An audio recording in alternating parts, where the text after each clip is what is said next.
thing. All right, so if you are successful at throwing in a couple of classes and you get something you like, you will want to leave it in the wet closet with your initials on just like a little piece of clay so that you know it's yours. It should only stay in the wet closet for 1 day. So let's say you threw something today that you really loved, but you're not going to be here till Monday, then you're wrapping it with plastic and then having it dry for 1 day. When you're ready to trim, you may need to cut it off again, depends how stuck it got on your bat. And then what we're gonna do is we're gonna flip it over on the wheel head. Some artists wet the wheel head so it kind of sticks, but I think as you're beginning to do this, it's more helpful to get a little piece of clay and to break it up into 3 chunks. Your goal is to make this as centered as possible. So I kind of do a light spin and put my finger on it to see if it's like super off center. This one's pretty good, so I'm gonna leave it right there. I'm gonna take my 3 chunks of clay and use them to hold it on. Now this is not stuck enormously well, and so it's just meant to hold it on there for some light trimming. You are not kicking very hard or spinning really hard. Everything's kind of delicate at this point.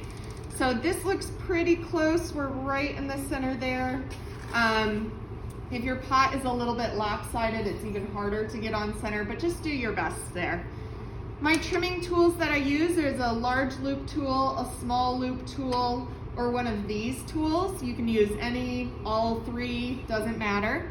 Our goal is to trim out the thickness down here to leave a foot around the bottom. That means that you have to know how thick your pot is, and sometimes that's hard to determine. So before you put it on here, you might want to try to feel how thick that is.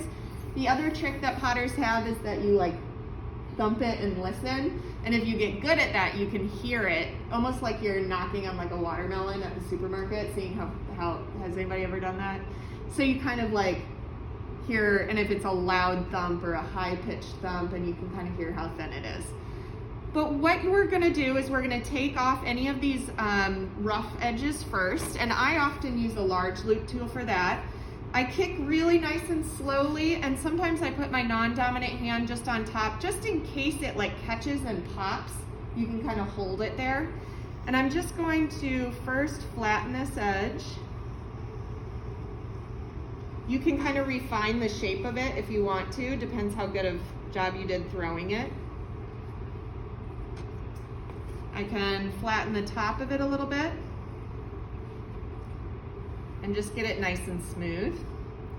Now I want to carve that foot out. Now, when I carve a foot out, I like to use this part of my loop tool and just define the edge of where the foot is going to stop.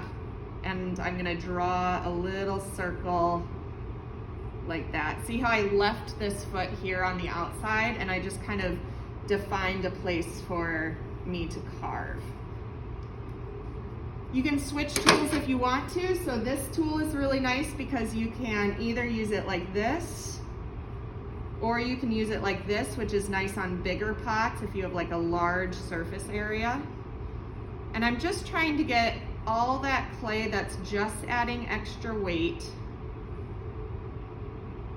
Notice I'm working at 3 o'clock, or for lefties, you're gonna work at 9 o'clock, just like a record player. And I'm just trying to get it as smooth as possible.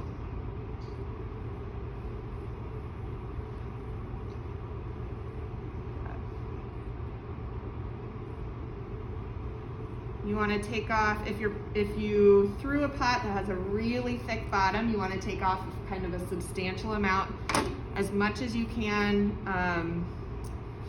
without going through the bottom. And I'm just smoothing it with my fingers now, kind of refining some shapes. You could use a damp sponge on this if you want to. Often I just use my fingers to kind of smooth out. So there is my foot. If I wanted to make this pot kind of look like it has a flatter foot, kind of see how this one goes into the edge a little bit, you can do that. You would just have to carve in from the outside You need some thickness for this, of course, to carve. Oops. And then I could even curve this edge. Oh dear, that's what happens when I pushed too hard basically because I wanted to go fast for this demo. Not a huge deal, but that's what we're trying to avoid. That was me being impatient, trying to carve too much at once, and I got a chunk.